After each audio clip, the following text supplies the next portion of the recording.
So, hello. What we're doing is we're making bone broth. Um, I want to make soup out of it then, so I'm keeping some of the meat. If you're making regular, like just bone broth to make the broth, you could leave the meat on or take it off. It doesn't matter. Um, what you want to do is get any usable meat off. I don't need much, so I'm leaving some behind, and I don't really like dark meat. So you want to leave the skin for the broth. So I'll put that in. If you're like me and you don't have a strainer, you just put it right into a pot of water.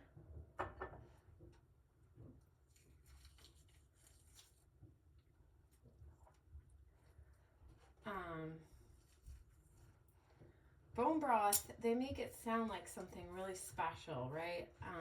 And I thought it was too until I realized that that's just normal. It's just normal soup, right? It's how my parents made it. I don't know if yours did. But you know, this chicken didn't cost much. It's probably the price of the bone broth to buy at the store. So you can make this yourself.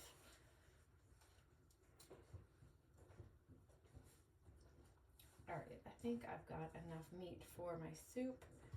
Like I said, if you had like a strainer that fits in to the pot, that would be a high level, right? But if you don't, this is, old school way. You just plop your meat into, I've got some just water in here.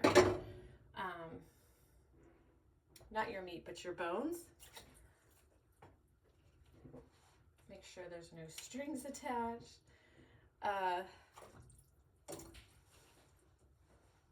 And get your fat and your skin and put that on. Now there's ways to make this very expensive and ways to make it very cheap. So I have some frozen fresh celery that I had from my last pot roast. You can freeze celery as long as you're going to use it in like something that it's going to be cooked, because it will be soft. But next time you get a big stalk of celery like I do, you can just dump that in. Actually, I'm going to reserve a few for soup because everything in here is going to get kind of thrown out. So if you want it for your soup, reserve it, okay? I have leftover baby carrots. We're gonna put, now they should be uncooked, but again, we're using leftovers. This is how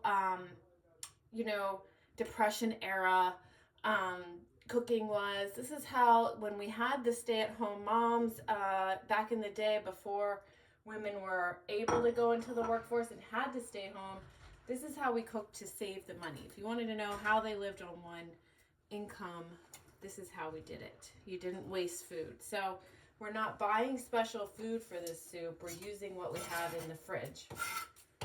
So I had bought like a ton of onions with no purpose. So I'm going to throw some of them in. It's probably way too many onions, but I have a whole bag. So you can put it in whole, because again, we're going to strain this out. So I'm putting 2 whole onions in. That's probably a little ridiculous, but also my onion is growing a little thing here, a root. You could plant this if you wanted to. It's still usable for this purpose. It is fine to use these onions. Don't throw them out.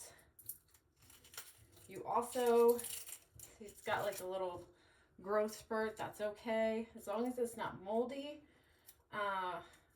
or too soft. It's fine for this purpose. So the onion, we're gonna put 2 in, like I said, which is a ridiculous amount. Now, next time I do this, I'm gonna get some real fresh herbs, like you want some thyme, rosemary, oregano, or definitely some bay leaves would be good. But I don't have that, and that's okay. So let's see what we do have. So Italian seasoning has most of those things in it.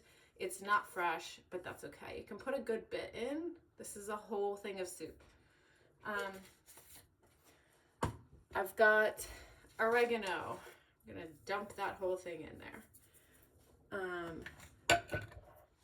Herbes de Provence. Don't effing know what's in there. My mom got me that. It's a little too fancy for me, but we'll put a little bit of that in there.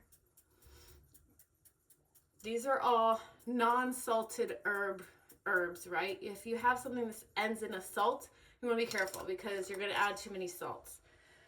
This is like a garlic and herb salt-free thing, so that's okay. I'm going to put, again, a capful. I've got onion powder, but we probably don't need onion powder. Sorry about that. And I've got garlic salt. Now, here's the thing about salt. Let's light this. You want to simmer this like all day on a low seasoning. It's a snow day here, on a low setting, okay? It should be, it's called a simmer. So I know these terms can be hard when you're cooking, so that would be like a low kind of little bubbles, no big bubbles. And you should be able to leave this on as you're cooking throughout the day. Keep an eye on it. Salt is interesting. A lot of us, I hope I'm in the frame. A lot of us have been used to cooking with foods that we're not starting from scratch. When you're starting from scratch, you can use a lot more salt because the food that we're eating, most of us, is not starting from scratch, so it has salt in it. This does not. So you can use a good bit. I'm gonna use a capful. This is what we're doing. Yes, a capful of garlic salt. You can use regular salt. Any kind of salt's fine.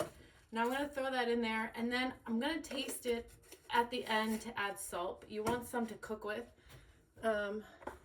Got some pepper here. Actually, you know what I would do is get it to a rolling boil first and then turn it down. That just gets everything kind of started cooking. It's a much better way to cook. So I'm gonna add a little extra virgin olive oil. If you were making this, you can do this whole recipe that I'm doing with, you can do this recipe with something like a meat bones that are left over, ham bones. You can make ham broth. You can make anything broth, okay? And do it because you get collagen from this. We're throwing out these bones, and then collagen is what we're taking in as supplements that are very expensive, right? Collagen comes from the bones of animals. If you didn't know that, welcome to, the animal kingdom. So there's collagen in this, and there's protein in this. It's great. So always do this with leftover bones if you've got enough of them. So you can do this with any type of leftover bones that you've got, and reserve a little meat if you want to make a soup or something. I can do a separate thing on how to make soup. But you're gonna simmer this until it's pretty easy. You do it for hours until it's like broth, right? Like until it has the flavor and consistency of broth. The next thing you're gonna do is strain it. You're gonna strain out all of the meat and the veggies into another pot. So you just have broth and all of these bones and veggies get thrown out. It would be better to have a larger strainer that fits on top of your next pot, because this is a difficult, thing for a whole animal, like a whole chicken to go through, but you can do it. And we're here to save money, not spend money, right? So we don't go out and buy a bunch of equipment to make this bone broth, all right? I'm trying to show you how to make it, on a budget. I think budgeting has gone out of style, and we've forgotten how to do it. And the feeling you get from making this from scratch is amazing, and this makes you more self-reliant. You don't need to run to the store. Like, if we have a snowstorm, I'm in the Northeast, I'm snowed in, but I can do this, and we don't need any food. So if you didn't have a rotisserie chicken, you had any chicken with bones, you can do this. If it's just chicken breasts, you cannot do this. Something else, let's see. So please follow me. It's not follow, is it? I'm not one of these professional Instagrammers, if you can't tell. I will upgrade stuff as it comes, but like I said, I am disabled, I'm at home, and I am not a right-wing crazy lady that is, a trad wife, but that's what we're doing. So I'm saying the liberal, traditional wife here. I think it's important to own things on both sides. Like, it actually doesn't, you don't have to be liberal or Republican to want to save money and to cook from scratch, and you don't have to spend a lot of money to do these things. You don't have to be a trad wife to stay home and take care of your kids. That's a valuable thing.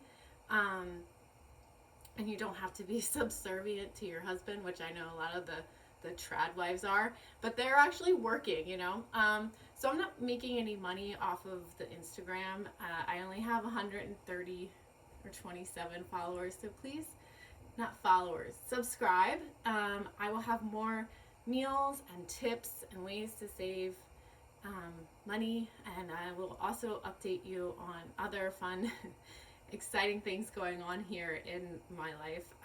I'm going to show you what this soup looks like right now.